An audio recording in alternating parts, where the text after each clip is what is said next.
Alors, sans plus tarder, dans le séminaire de continuer notre formation, précisément en suivant notre plan de formation, on avait créé on avait créé les différents plans, à savoir, on a juste créé d'abord, on a importé d'abord le plan comptable, maintenant on va créer le plan analytique et puis le plan tiers. Alors, pour ce faire, on ouvre ou on vient sur notre fichier directement, on forme notre plan qui est déjà ouvert à ce niveau. Maintenant, il est important de préciser une ou deux choses, c'est-à-dire qu'il y a cette spécificité maintenant, il y a cette spécificité qu'il est important de comprendre en fait.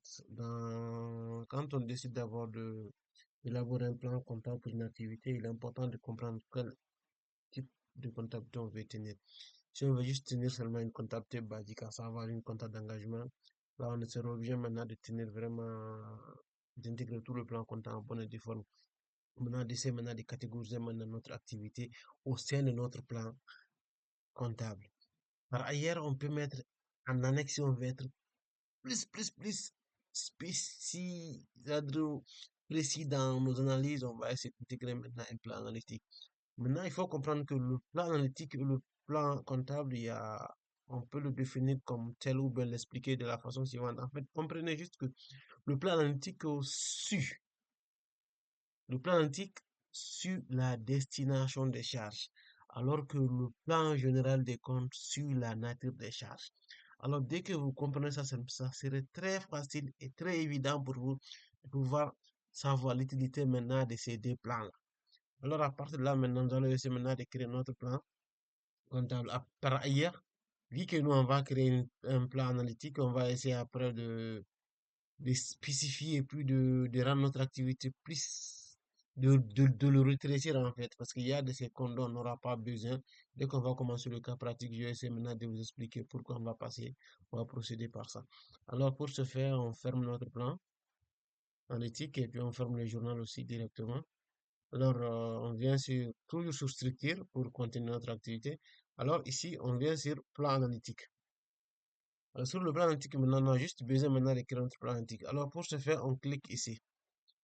Alors, dès qu'on clique maintenant sur le plan analytique, voici, on a tout ce dont on aura besoin ici. Mais avant de venir ici d'abord, il est important d'abord de venir sur analytique à ce niveau-là. On vient sur la société, on vient sur analytique à ce niveau-là. Alors, dès qu'on vient ici, qu'est-ce qu'il est important de comprendre ici aussi? Ici, d'abord, vu qu'on avait sélectionné d'abord c'est comme si ça, c'est le paramétrage infini. C'est-à-dire le paramétrage vraiment qu'on doit porter sur comment est-ce que notre plan analytique doit se passer. De la même manière qu'on a fait la configuration de notre plan, de notre plan, nos comptes généraux, de cette même manière, on va revenir ici aussi pour essayer d'être un peu plus précis sur ce qu'on veut avoir. Alors, pour ce faire, on a d'abord le général qui stipule la longueur des comptes, l'affectation et la préventilation analytique. Cependant, comprenez que ça doit être des tutos différents, mais vu dans le but de tout mettre dans un seul tuto, on va essayer maintenant de le regrouper dans un seul tuto.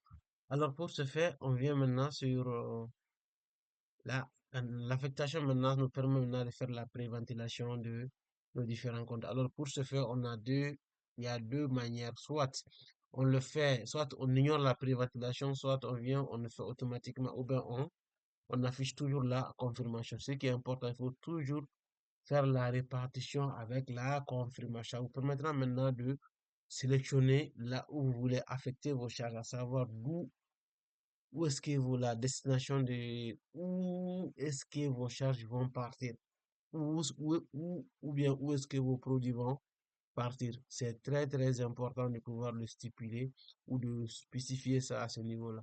Pour la quantité, s'y aller aussi, il faut le faire. Maintenant, gérer le budget sur la section analytique. Bon, nous, dans notre cas, est-ce qu'on va pouvoir gérer notre budget sur la section analytique? Je ne pense pas. Je pense pas bien. Je pense pas qu'on va pouvoir le gérer quand même. Mais après, on verra.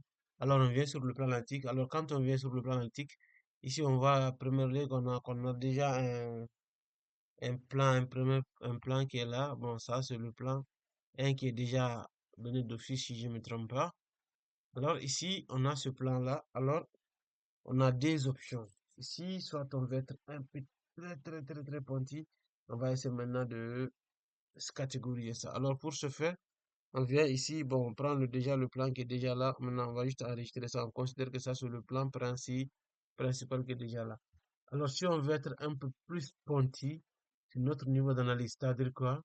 On va essayer maintenant ici de faire une analyse précisément au niveau sur les coûts. Alors, pour ce faire, on peut déterminer le coût d'achat. Ça, c'est une autre type d'analyse, à savoir le coût d'achat.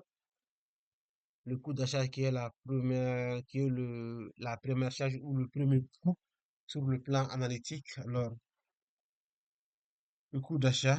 Maintenant, le coût, on peut prendre le coût de production. Bon, coût de production si on met, sauf que nous, on n'est pas dans un contexte de production. Mais on peut le faire comme tel qu'un coût de production.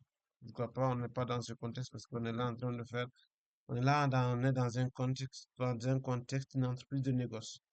Coût de production, coût de revient, coût de revient. Voilà. Ça, c'est dans le but de vouloir être un peu plus précis dans nos analyses. Dans nos analyses, maintenant, coût de production, coût d'achat, bon, je pense que c'est bon.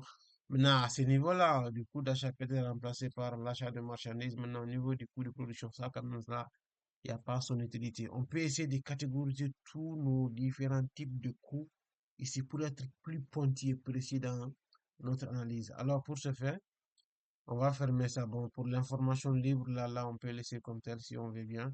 S'il n'y a pas assez d'important, c'est pas aussi important pour le moment. Alors, on ferme ça et puis on vient maintenant sur notre section. Alors, comprenez que pour créer maintenant un plan analytique, on vient à ce niveau. Alors, il faut qu'on essaie de le comparer à ce qui est déjà dans notre exercice. Alors,